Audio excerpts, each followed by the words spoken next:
What is going on, everybody? We are back with some F122 driver career mode here on the channel. I hope you're all having a great day. We got some upgrades on the way here for this HAAS after a 12th place result in the Bahrain Grand Prix in the first opening episode, where we saw Max Verstappen go to the top of the podium with a unsurprising win to start the season. Lewis Hamilton, however, starting the season with a rough start with an engine failure, so he's going to be needing to come into this Jeddah Grand Prix weekend here in Saudi Arabia, looking to, of course, try and make up for that mishap there that unfortunately he had no control over. Now, as we were ready to get underway for some free practice after landing here in Jeddah and getting ready to get on the circuit, I had some understeery kind of effects in my setup here in Jeddah. That was a bit of a battle that I was having throughout this whole episode, really, was some understeering in this car. Now, not a whole lot of oversteer. So, and you guys know me, I really like a car that is going to oversteer more. So, I was not a huge fan of it, but I was, you know, confident with the speed to where I decided to not even really change the setup too much, and it just kind of rolled with the understeer and just kind of managed it, you know, worked around it basically. Just the cards we have been dealt, I dealt with them. So, nonetheless, here at Free Practice 1, you know, being able to comfortably beat the time deltas that were set for us here in the race strategy programs. This was the only practice program that I did, was the race strategy one, but we had been able to comfortably beat the time targets every time. We were P7 actually in Free Practice 1. Charles Leclerc was at the top of the board over Sergio Perez. As you can see, Verstappen and Hamilton, for whatever reason, did not set a single lap time here in practice, so not sure what exactly that was about, but nonetheless, we focus in now on qualifying already, ready to go, and hopefully advance again into Q2 for back-to-back episodes to kick off this season. And I'm already looking at what we're doing for Season 2, so I'm thinking for Season 2 we're going to actually bring in the calendar mod. Obviously there'll be livery mods, blah blah blah, all that cool and fun stuff. But stay tuned on that. But I'm definitely looking at the big one being the calendar mod. Then I want to bring in the V8 mod at some point as well, maybe for Season 3 if we make it that far. Wherever started doing it at the time I'm recording this video, he started doing it like a week and a half ago, but by the time you're seeing this video, he's been doing it for like 2 months. So nonetheless, that was a mod I was looking at a long time ago when it first came out, wanting to do it, so I think we're gonna finally do it. So nonetheless, coming through to cross the line for our first qualifying lap, it was P7, and then we would go out for a second lap late in the session because we were only P15, so we had some work to do to keep ourselves ahead of the top 16 now, but we would find a good chunk of time here. Actually, by the time we came through into the final hairpin, 9/10 of a second, losing a little bit of time on the exit there. It goes back down to 8/10 of a second, but that is still going to be very much so enough to advance into Q2 as we drop down to P16. So we were out for a couple of seconds, we make it back in there inside the top 10 even. Our teammate of Mick Schumacher, P14. In Bahrain, if you remember, we out-qualified our teammate of Mick Schumacher. We were P13, he was P14. However, he got the best of us in the race. So right now, we are 1-0 in qualifying against Mick, but we're 0-1 in the race against Mick. With this driver career mode, I really believe in a story narrative and paying attention to stuff like that, and of course trying to bring up little things on screen, my own custom graphics to show you guys here and there. So right now though, we will see if we can go 2-0 or if we're going to be 1-1 in qualifying against Mick Schumacher. We're going to find out here momentarily now as we get our only lap underway here in Q2 late in the session, and Schumacher was currently in the top 10 advancing into Q3. Here I though come along down this front straightaway, DRS wide open and pushing to the line. We're gonna go P9, knock Schumacher out unfortunately, but we however do advance into Q3 surprisingly, and we will go 2-0 against Schumacher in qualifying, who misses Q3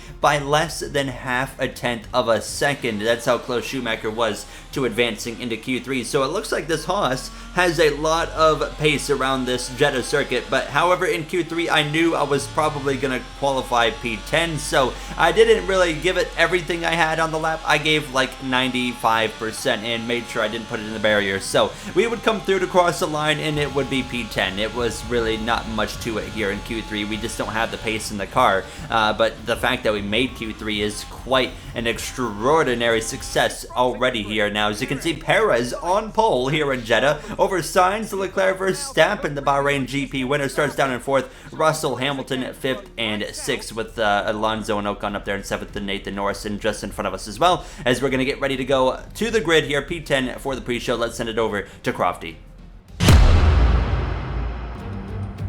So here we are then, welcoming you today to one of the jewels of the Arab world, Jeddah. One of the biggest cities in Saudi Arabia, second only to Riyadh, gateway to Mecca, and one of the biggest ports in the region. And now, host to the Saudi Arabia Grand Prix. So let's take a look at the topographical map of the Jeddah street circuit. As you can see, a number of challenging corners for the drivers to master here. We'll see just how much the teams have benefited from their time spent in practice this weekend. And like many street circuits, this track has the potential to punish drivers that get it wrong. Let's hope we avoid any safety cars today. It's time to take a look at our starting grid for today's race. An immense lap from Carlos Sainz yesterday puts him in pole position, and it's Charles Leclerc in P2. Considering the rest of the grid, we have Verstappen, Russell, and Sir Lewis Hamilton, and Fernando Alonso, Ocon, Norris, Golden Boy, and Mick Schumacher. Perez, they'll be starting further back after an earlier grid penalty. Bottas, Guan Yu Zhou, and Ricciardo. Tsunoda, Stroll, Alex Albon, and Sebastian Vettel. Gasly and Nicholas Latifi. It's almost time for the lights to go out, so let's head down to the track where preparations are underway. Anthony Davidson joins me once again in the commentary box, and it's fantastic to have you with us here, but I'm curious, as a man with experience out on the track, how do you stop those pre-race nerves from becoming overwhelming when you're lining up on the grid? Well, I imagine they'll be starting to feel the adrenaline as they anticipate the rundown into turn 1, a bit like preparing to go into battle. The unknown situation will bring nerves, but that's a good thing. It will keep them focused on the moment and on their surroundings as we build towards the start of the Grand Prix. Ready to kick off the GP here, and it is going to be a medium to hard compound tire strategy again. This time no extra fuel in the car. Let's kick off the formation lap. Here we go then, the formation lap is underway and the track temperature looks warm. That may or may not play into some of the team's hands in today's race.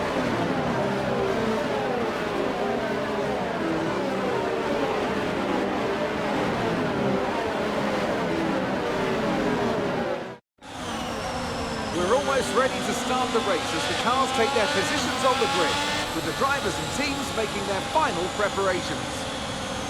Alright guys, great Bahrain Grand Prix. Let's see if we can get a better start and see if we can get a top 10 to get some points today. That'd be awesome.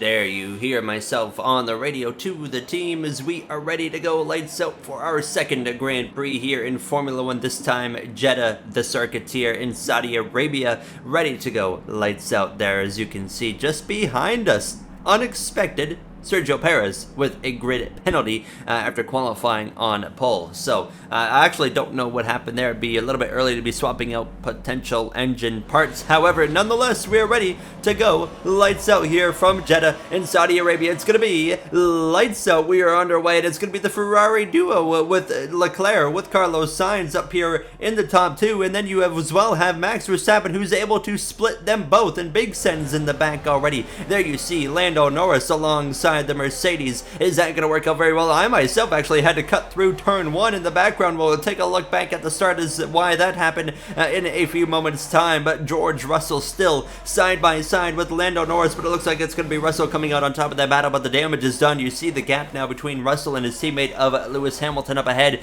You can see myself, it was not a good start. The second Grand Prix in a row. We had a rough start earlier in Bahrain, and now here we are again. You can see struggling very, very hard for grip, much more than I struggled for grip than we had in Bahrain. And then look at this, we're 3 wide into turn 1, into turn 2 as well, and I wasn't confident I was going to have the space, so I cut turn 2, but I had to give up a couple of positions due to illegal overtakes. But overall, other than that, it was an okay start. Whatever happened to Lance Stroll, something happened, he picked up some wing damage, he comes into the pit lane, he's going to get a wing change here at the conclusion of this first and opening lap.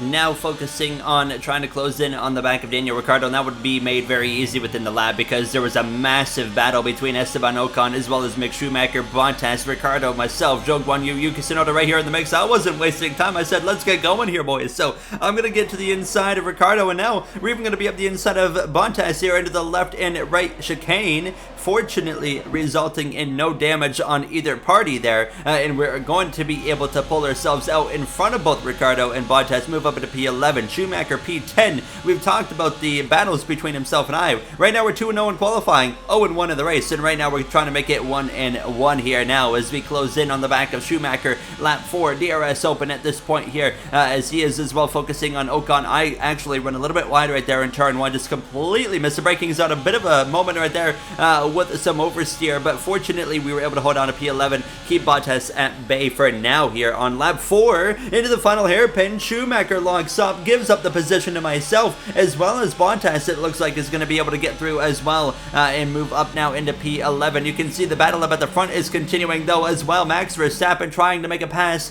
on Carlos Sainz with the lead, wasn't quite able to make it happen right there. Nearly some contact they had, as you can see Bottas after passing Schumacher ran B down easily, and I just did not feel like I had enough to fight him at this point in the Grand Prix, so I ended up just kind of letting him have the position here as the battle for the lead continues. Max Verstappen, the rear wing wide open into the final corner. He's going to take the lead over Carlos Sainz. The Spaniard falls down to second place. This is a teammate of Charles Leclerc, moves up into P3. Yellow flags in the background. It's Perez. Sergio Perez has had a mechanical failure. You saw the smoke pouring out of the back of the Red Bull, and he is going to be out of the Grand Prix. Moments later, Lewis Hamilton, more yellow flags for the second Grand Prix in a row to kick off the season. Lewis Hamilton's going to be out of the Grand Prix as well. None of this results in a safety car, quite surprisingly, with two mechanical failures within the span of about 45 seconds, and both Hamilton and Perez are out of the Saudi Arabian Grand Prix. And as all of that would settle down, we were now up at a P9, P10 for myself and Mick Schumacher as well, getting ready to make a pit stop. Now I would make a change with the pit stop sequence. Originally we were scheduled to come in on lap 11. We would bump that up one more lap actually to lap 10, so we would come in here at the conclusion of lap 10, get down to the 50 miles per hour and get ready to put on that hard compound tire again and head back out here and try to continue to stay ahead of my teammate Mick Schumacher and get way better on the hard compound tire this time. Last race we struggled on the hard compound tire for the first lap. However, a bit of a slow pit stop here. They struggled to get the right rear wheel on the car, I believe it was, so we would lose a few seconds actually. It ended up being about a 5-second pit stop instead of a 2.5 or so second pit stop. So basically it was double the time of a normal pit stop. So then, that's exactly what we didn't need to have happen here, and we're probably going to cycle out behind Mick Schumacher now. Fortunately, we would still be ahead of the likes of Ricciardo, as well as you can see Bottas. He had made his pit stop. He was now 4.4 seconds ahead of myself. The leaders now are coming into the pit lane. Max Verstappen in for the hard compound tire, just like Bahrain. He's going to be followed by Charles Leclerc immediately.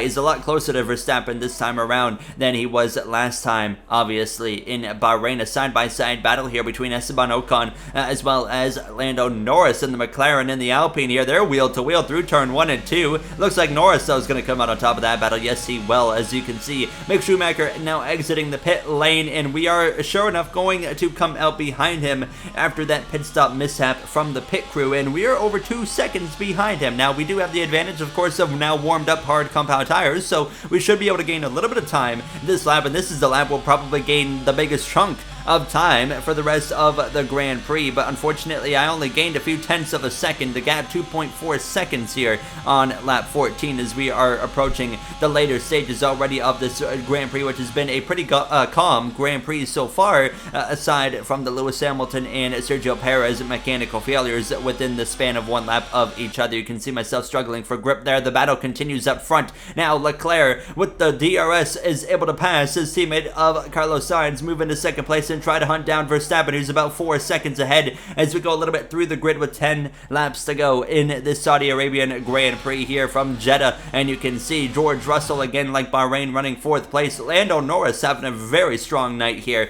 in the McLaren. The two Alpines side by side right now, great friends and great teammates of Fernando Alonso and Esteban Ocon, wheel to wheel, no longer teammates in 2023, of course, with Fernando moving on to the Aston Martin team in replacement of Sebastian Vettel, who called it a career at the end of 2022. Alonso not able to come out on top of that battle. Esteban Ocon takes a position there. You see Bottas, Schumacher, and myself there in the top 10. So Schumacher and myself both in position to get points. Schumacher did get 1 point in the last episode in Bahrain, but we were unfortunately not able to do that. So there you can see Alex Albon, Pierre Gasly, Sebastian Vettel not having a great day here in Jeddah, currently running in 15th place as Zhou Guanyu, Lance Stroll, and Nicholas Latifi round out the rest of the running order. And then of course Hamilton and Perez out of this Grand Prix, unfortunately for them here, as we were closing the gap between myself and Mick Schumacher. So we were down to 1.6 seconds between the two of us. No pressure from behind, 6 seconds to Daniel Ricciardo,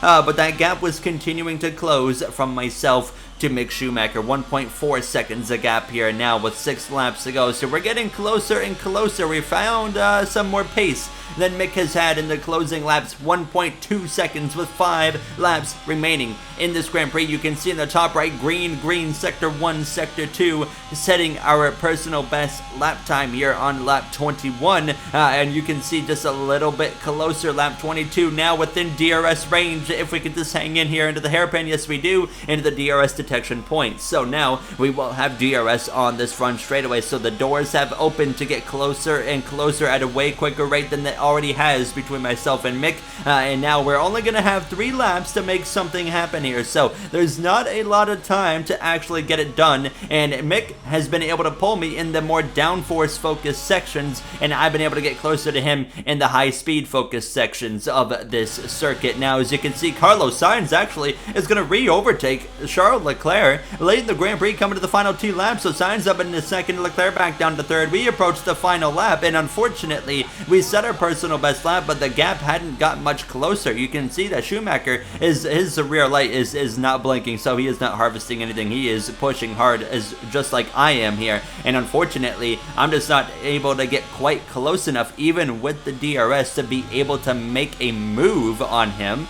So really just hoping for the best, because now we're in the DRS heavy zone, and you can see the gap increasing quite quickly. So the 2 setup differences are certainly coming out here in a moment like this, where you can visually watch his car get smaller in the front of myself here, as Max Verstappen though leads the way through the final corner. He won the Bahrain Grand Prix season opener, and for the second race in a row to kick off the season, back-to-back victories, Max Verstappen wins in Saudi Arabia, and it's going to be Carlos Sainz as well as Charles Leclerc, Ferrari 2-3 coming through to cross the line. Russell again in 4th place, and unfortunately just didn't quite have enough for Schumacher, even after sailing it off in that final turn as hard as I could, oversteer on the exit. But nonetheless, it is going to be our first ever point in Formula 1, and a great start to the season for HAAS here now, with points both races for Schumacher and our first point here in Jeddah. Unfortunately, 0-2 to Schumacher in the race battle now, as we are 2-0 in qualifying. Verstappen wins the race and wins Driver of the Day. Let's see him celebrate. And that brings the Saudi Arabian Grand Prix to a close, as we reflect on the team's impressive performance today.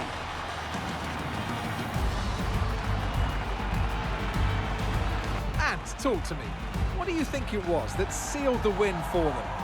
Well, this was a real team victory. They put together a solid strategy today that appeared well suited to the conditions out on track. The driver did everything that was expected of them in the moment to really execute the team's plan to perfection. A shining example of how F1 really is a team sport. Here come today's winners. The team at Red Bull have done a phenomenal job recently. Another Grand Prix, another race victory for Max Verstappen, but it's going to be Leclerc as well as Carlos Sainz joining him on the podium. A great rebound Grand Prix for Carlos Sainz after the last episode in Bahrain, where we saw him pretty well crash himself 4 or 5 times, I think it was, all in the same corner. So he definitely needed a Grand Prix like this. However, Perez with the retirement, and Lewis Hamilton kicks off the first 2 races with back-to-back retirements due to mechanical failures. None of his own doing, unfortunately, for Lewis, but rough start to the season for him. And two mechanical failures, it's hard to win a championship with that, so we'll have to wait and see if he can rebound there. As it's P9, P10 for HAAS. Both of of us getting points, myself and Mick. As always, if you guys enjoyed this episode, you know what to do. Thank you all for taking the time for watching, and there you see the point standings on your screen. We're gonna board the plane, of course, and take off from Jeddah and get ready for the Australian Grand Prix as we head down all the way to Melbourne and get ready to go lights out there, and hopefully a dry Grand Prix. I'll see you guys in the next one. Thank you for watching. Have a great day, everybody.